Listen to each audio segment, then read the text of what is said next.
自我檢測。好，大家好，今日各位老友記，我係嚟教大家點樣喺屋企自己驗血糖嘅。咁驗血糖咧，我哋首先要準備兩個膠兜啦，咁一個血糖機、試紙、一個採血嘅針啦、紗布啦，用嚟止血啦。跟住啦，就有兩片消毒紙巾嘅，係用嚟抹手同埋抹工具嘅，同埋消毒酒精啦。消毒酒精咧就要係個日期係最佳使用日期嚟。咁跟住咧，我哋會有筆啦，同埋記錄血糖嘅紙啦。咁我哋度血糖前咧，空腹咧就係4至5.5嘅水平啦。隨機就係4至7.7嘅，咁一陣會再 show 俾大家睇。有一個樽啦，有蓋嘅，同埋係用嚟棄置呢個採血針啦，就防止危險嘅。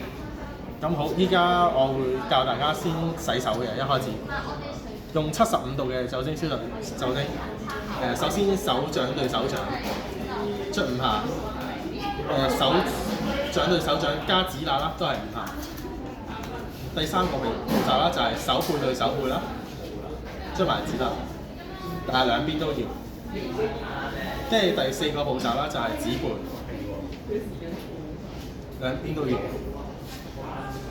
跟住係拇指，兩邊都要。跟住就係手指尖啦，兩邊都要。最後手腕，我哋捽手腕。兩邊都要，咁呢個過程咧就要需要係20秒或以上咯。咁洗完手之後，我哋就開始度血糖啦。首先我哋準備血糖機，跟住咧就檢查呢個試紙嘅最佳使用日期。咁我哋小心打開啊，避免打瀉。咁你攞咗試糖紙出嚟之後咧，就記得要吸翻好佢啦，避免潮濕啦，影響佢嘅使用效果。咁我哋試紙咧，咁就有兩邊嘅，金屬呢邊咧就係插入部機啦。咁插入部機咧，佢會自動機響咗嘅。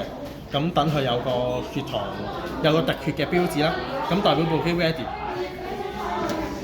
咁我哋而家用消毒酒精搣開掉咗佢，掉咗落個兜度。先消毒啦，我哋要用嗰隻手啦，由內向外抹啦，咁就消毒。咁我今次會度無名指嘅。咁依家就準備採血針啦。咁樣擰開。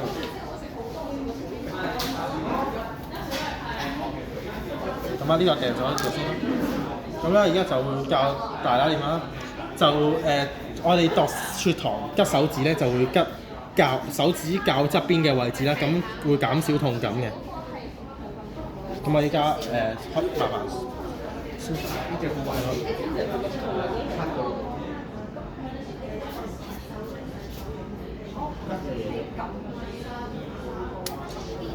好，咁咧就將血嗰位擺去呢度，跟住用紗布即刻止血先啦嚇。咁就撳住佢啦。跟住呢塊就多咗嘅。咁我嘅血糖係6.7啦。咁我哋會寫低喺個記錄表嘅合適嘅位置呢度。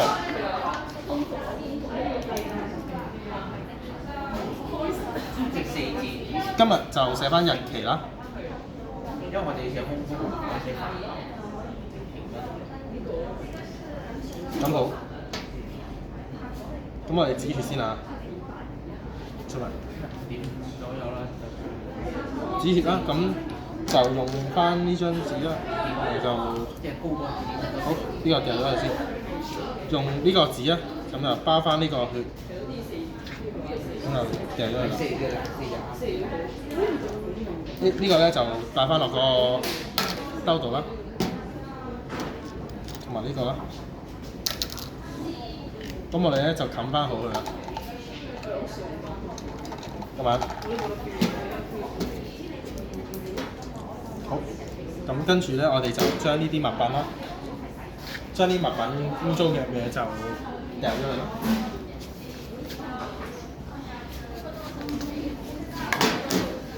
跟住再止指翻先，因為我仲有少少血啦。跟住呢啲就先停一停先。OK， 咁我哋繼續啦。咁我哋完咗呢個吉血糖啦，我哋要搣開呢個酒精消毒紙。咁我哋需要消毒翻我哋用過嘅物品啦，確保翻下一個用係乾淨。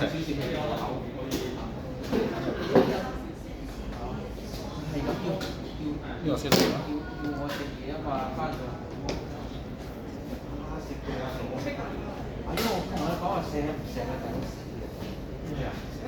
跟住仲有個血糖機，就表面就消毒下。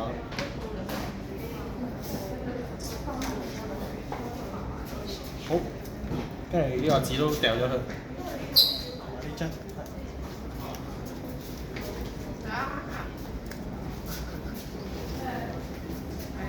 咁我哋今個驗血糖嘅步驟都完成啦。咁我哋最後講翻，咁我哋嘅空腹指數就係4至5.5啦，咁隨機就係4至7.7嘅。咁由於我啱啱咧就食咗飯，隔咗1-2個鐘左右啦，咁就算隨機，咁係正常。咁你揀翻自己啱嘅時間段就可以。咁我今條自我介紹血糖嘅片就係咁多，完成。